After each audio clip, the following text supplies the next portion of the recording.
We've fought very hard to put certain things in place to keep her alive in school. She's already a cast out.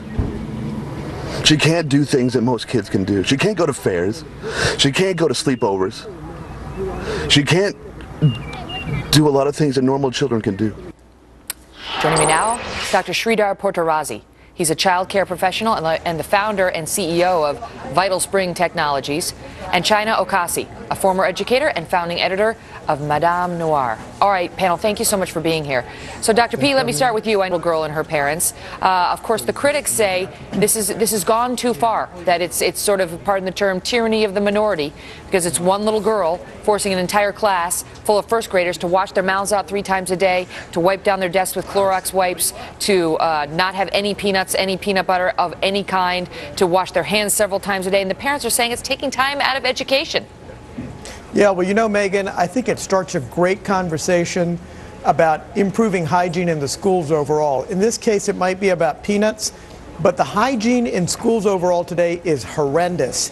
And if this gets kids to actually be more hygienic and to bring more hygiene within the classrooms today to prevent infections and help this kid with peanut allergies, I'm all for it. But I can tell you in my own case, when I look at the circumstances, what my kids have to put up with, it's god-awful in terms of how dirty it is in the classrooms. Well, but this isn't so much a segment about dirt in the classroom, China. It's about whether these kids should be forced, against their parents' wishes in many cases, to be washing their mouths out 3 times because the breath of peanuts, you know, like if you have peanuts on your breath, they say this little girl could be killed.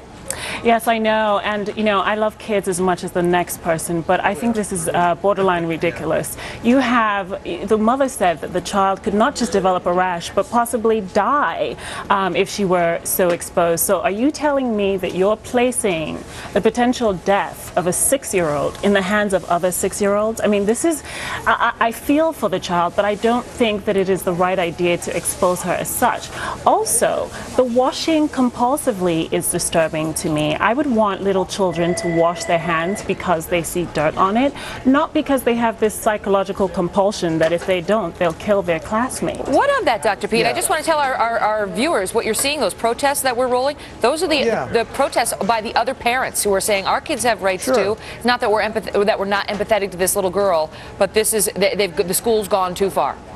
I think the kids have rights, but I think there's nothing wrong. This kid's got clearly a peanut allergy that, you know, the minimalist exposure is going to cause a problem, and I don't think it's being over-offensive in terms of requiring the children to be careful. Is there anything less they could do, Dr. P, to protect the little girl, but not do all this to the other kids?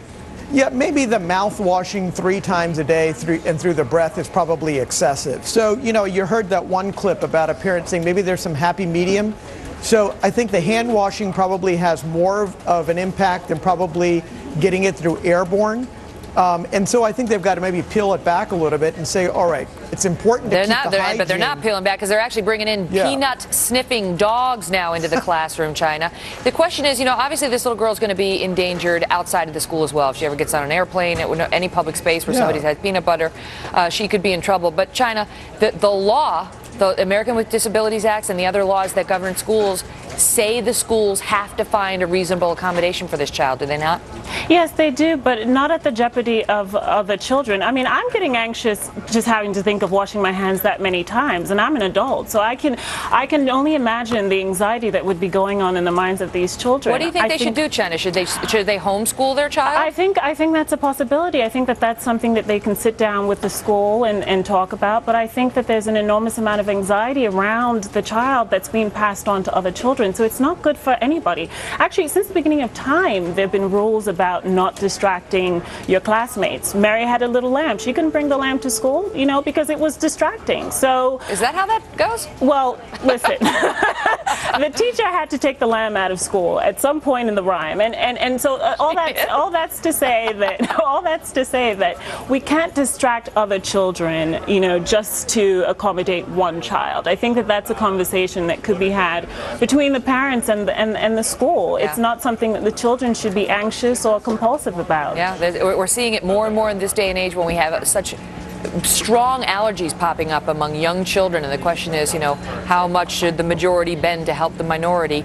It's all well and good to criticize it, and then when it's your child, you really want people to help you out. Yeah. So you see both sides. Hey, panel, thank you both so much.